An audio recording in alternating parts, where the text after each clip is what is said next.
Buenos días o buenas tardes, según cuando estén viendo el vídeo. Estamos ya en las últimas fases del curso. Ya llevamos una buena andadura.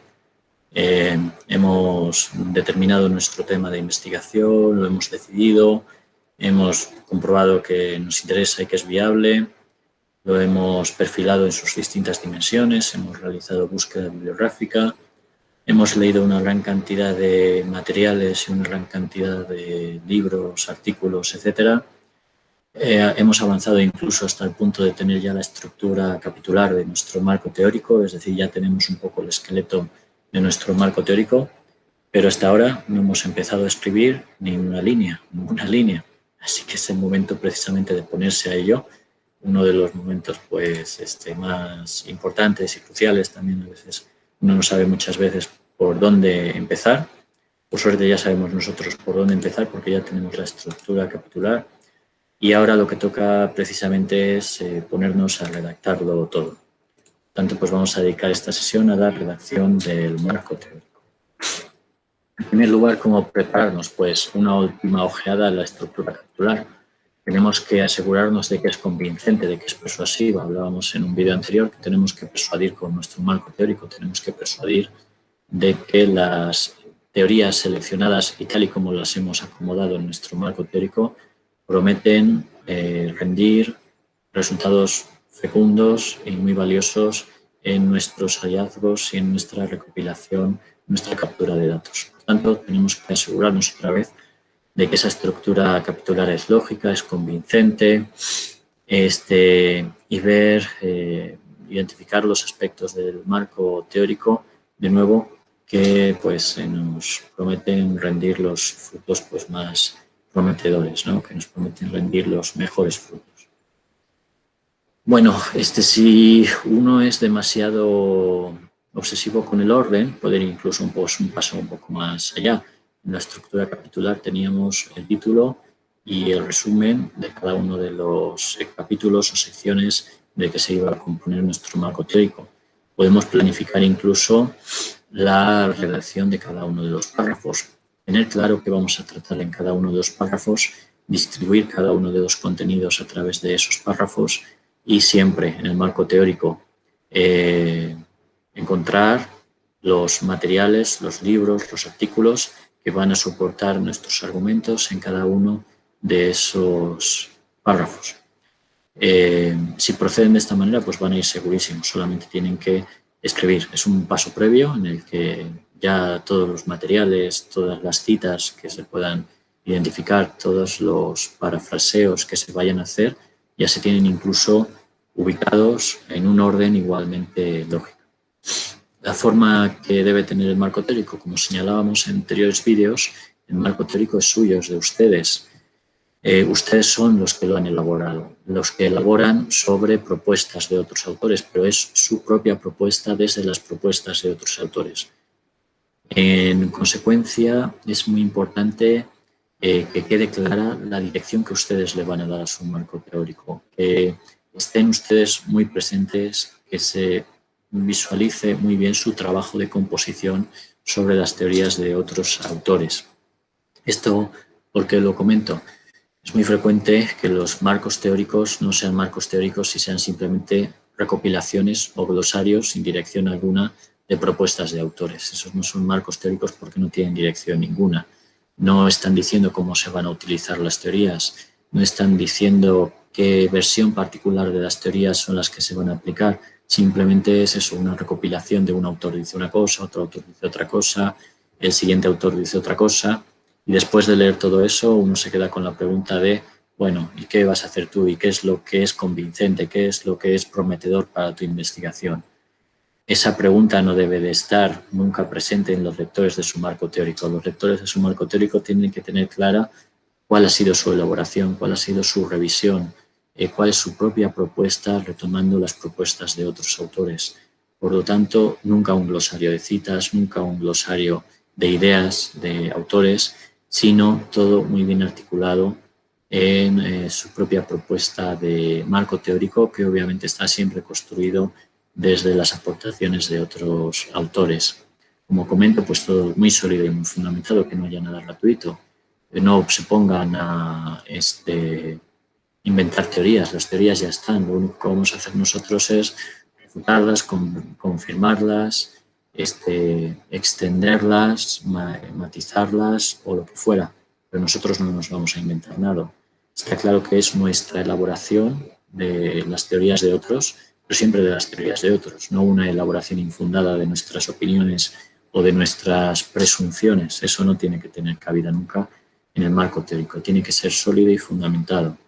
Tiene que estar basado en articulaciones de teorías de otros sujetos. Por eso tenemos que evitar el que sea gratuito y darnos a la creatividad de repente de, bueno, pues voy a inventar una nueva teoría.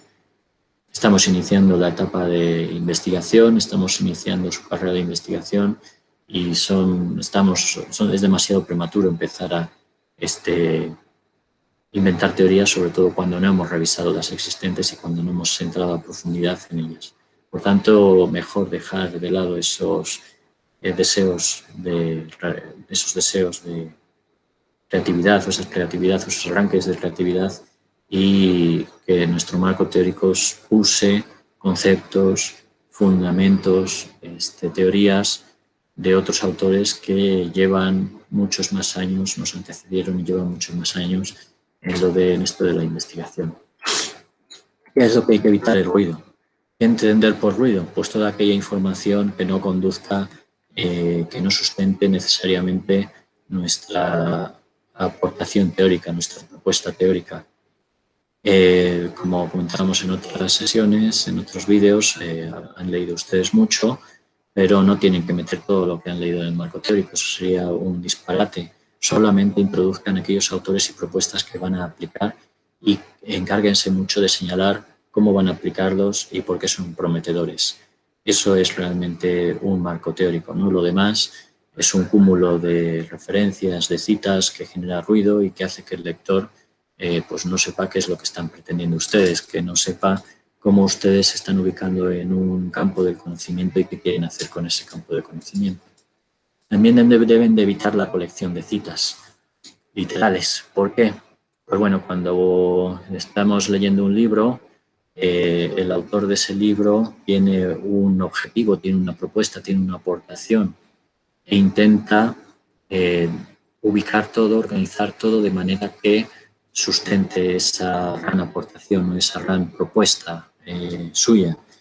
Si nosotros extraemos algún fragmento más o menos corto, más o menos largo de ese todo organizado del autor, corremos el riesgo de meternos dentro de su propia organización, dentro de su propio discurrir, dentro de su propia secuencia lógica. Nosotros tenemos que buscar nuestra secuencia lógica.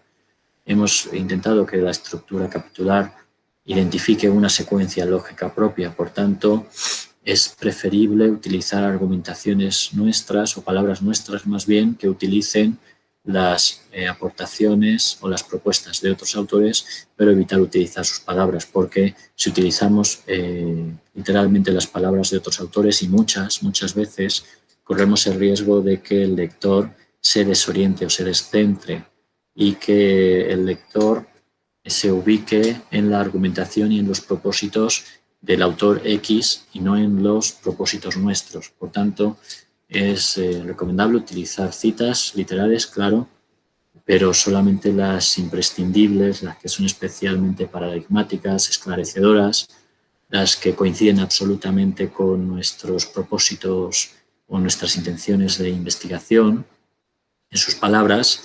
Es decir, esas palabras las podría decir yo, serían las que más enriquecerían a mi tema de investigación, a los resultados que yo quiero, que pretendo encontrar o que espero encontrar.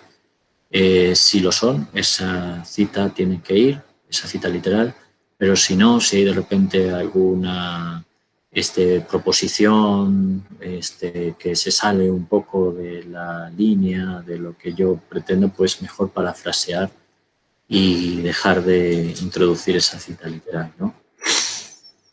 ¿En qué estilo? Bueno, pues el estilo de escribir también es bastante importante. Acordémonos que propósito inicial de la ciencia, todavía no hemos abandonado del todo ese propósito, era que el lenguaje científico fuera un reflejo lo más neutro y lo más cristalino posible de los hechos. El lenguaje como reflejo de los hechos. Esto quiere decir que el lenguaje tiene que ser en sí mismo pulcro, limpio, exacto, que no tenga valoraciones, que no sea ambiguo, ¿no? Aunque desde la epistemología hace tiempo que se rebatiera esta idea del lenguaje como espejo de la realidad, eso no ha roto por completo el paradigma y no ha vuelto la escritura científica en una escritura poética o narrativa, etcétera. La escritura científica sigue siendo una escritura representativa, es decir, representa la realidad, con afán de representar la realidad. Y en ese sentido, las dudas, las ambigüedades, las valoraciones, la sobrepresencia del autor, pues debe de ser omitida, debe ser dejada a un lado. Al mismo tiempo hay que evitar la primera persona singular. Hemos comentado antes que ustedes son los autores, tienen que evidenciarse que ustedes son los autores de su marco teórico. El marco teórico está sirviendo a los propósitos de su investigación, pero eso no quiere decir que tengan que poblar el marco teórico de yo pienso, yo propongo, yo considero. Eso nunca. ¿Por qué? Porque esas propuestas no están saliendo de ustedes. Ustedes están tomando las prestadas de otros autores, de toda la tradición que les antecedió. En ese sentido, la primera persona del singular, el yo pienso, yo creo, yo opino, yo espero, completamente ausente del marco teórico, y en su lugar, pues cuando están revisando las aportaciones de otros autores, pues utilizar el él, ellos, y cuando de repente es una idea, es una teoría que ustedes comparten y que piensan que les puede rendir frutos y la van a tomar, o mucho pongan el creemos, es decir, el plural de la primera persona en plural, de manera que muestren realmente también en el tipo de sujetos que están utilizando, en cómo utilizan sus sujetos, que consigan también pues evidenciar, que evidencien realmente que es un esfuerzo colectivo que están haciendo y que están implicados dentro de un esfuerzo colectivo. Bueno, esto ya lo hemos visto, entonces vamos a ver si lo ponemos mejor.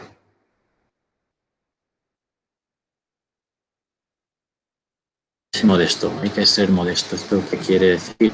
Sobre todo, pues tratar con cortesía a los autores, a todos los autores, tanto aquellos con los que ustedes coinciden más o que piensan que van a ser más útiles en su investigación, como con los que no piensan que puedan aportarles nada.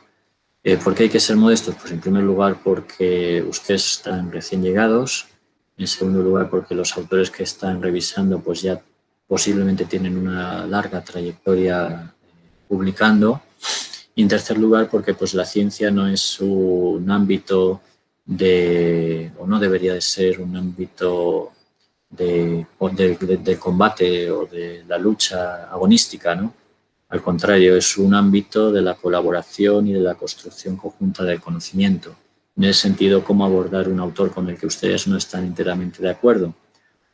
Pues hay que ser positivos, hay que reconocerles lo que aportaron y también señalar cómo se podrían mejorar sus aportaciones. Así están siendo ustedes propositivos. Las críticas tienen que tener este sentido propositivo.